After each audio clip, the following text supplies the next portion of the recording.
ఇవాళ జరగనిస్తారా సభని? చెప్పండి.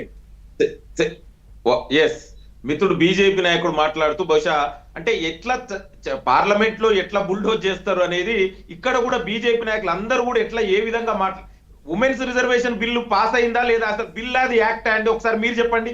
ఇక్కడ పెద్దలు పుల్లారావు గారు ఉన్నారు, మీరు ఉన్నారు. ఉమెన్ రిజర్వేషన్ బిల్లుకు ఇప్పుడు ఏమైనా ఇప్పుడు డీలిమిటేషన్ తో పెట్టే బిల్లుకి ఏదైనా సంబంధం ఉందా?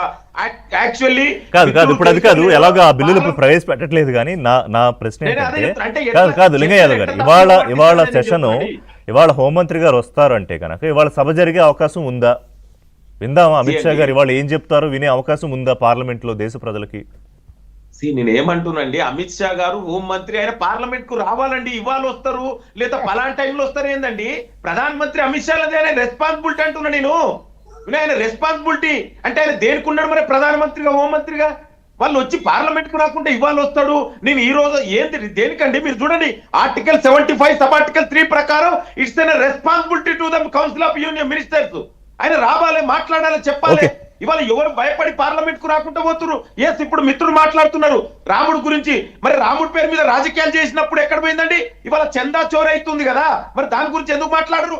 మరి ప్రధానమంత్రి పోయింది కదా అన్నాడు. నేనే అన్యుండి కట్టించిన మొత్తం అన్ని చేసింది ప్రధానమంత్రి అన్నాడు కదా. అంటే క్రెడిట్ వచ్చినప్పుడేమో ప్రధానమంత్రికి, నేనే క్రెడిట్ వచ్చినప్పుడు ప్రధానమంత్రికి. అయోధ్యలో జరిగినటువంటి అంశం ఏదైతే ఉందో దాని మీద ఎంక్వైరీ చేయడం జరుగుతుంది. ఇది ప్రభుత్వానికి, అక్కడ ఉన్నటువంటి ఉత్తరప్రదేశ్ లో ప్రభుత్వం పూర్తి ఎంక్వైరీకి బాధ్యత తీసుకుంది. దానిలో దోషులను తేలినటువంటి వాళ్ళందరూ కూడా సస్పెండ్ చేసింది. కొత్త కమిటీ కూడా వేయబడడానికి సిద్ధంగా ఉంది. ఎవరిని దోషులు ఒక్క నయ్యా పైస కూడా వదలన్నారు. చర్చకి దానికి ఎజెండాలు పెట్టుకోవాలండి. ఎలా పడితే అలా వచ్చేదానికి లేదు రిషి గారు, ఎలా పడితే అలా పెట్టేదానికి కాదు. పార్లమెంట్ అనేది ఒక నిర్దిష్టమైనటువంటి ప్రణాళిక తోటి వెళ్ళాలి.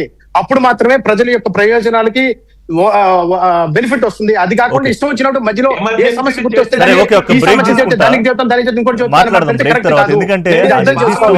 ఏదైనా కూడా ఎమర్జెన్సీ వచ్చినప్పుడు చర్చ చేస్తున్న political scientist I know that. ఏం చెప్తారండి మీరు పార్లమెంట్ లో? There is the rules and regulations. Emergency వచ్చినప్పుడు అసలు చర్చ జరగనివ్వాలి కదా మిత్ర, చర్చ జరగనివ్వాలి కదా. మీరు చర్చ జరగనివ్వకుండా ఉంటే ఏంటి ఉపయోగం ఏంటి? చర్చ జరిగేదానికి అవకాశం కల్పించాలా? హోంమంత్రి గారు రాలేదని మీరు అంటారు. హోంమంత్రి గారు స్వయంగా పార్లమెంట్ బాగుందని ఆయన ఆఫీస్ లో కూర్చొని ఉంటున్నారు. మీరు ప్రశాంతంగా చర్చ జరిగే అవకాశం ఇస్తే నిమిషంలో వచ్చేదానికి సిద్ధంగా ఉన్నారని చెప్పి ప్రకటించారు. కానీ చర్చ జరగనివ్వట్లేదు. ఇంకేం చేస్తారా? నిర్దిష్టమైన ప్రణాళిక, అకౌంటబిలిటీ, ఈ రెండు అంశాల మీద మాట్లాడదాం బ్రేక్ తర్వాత. Short break.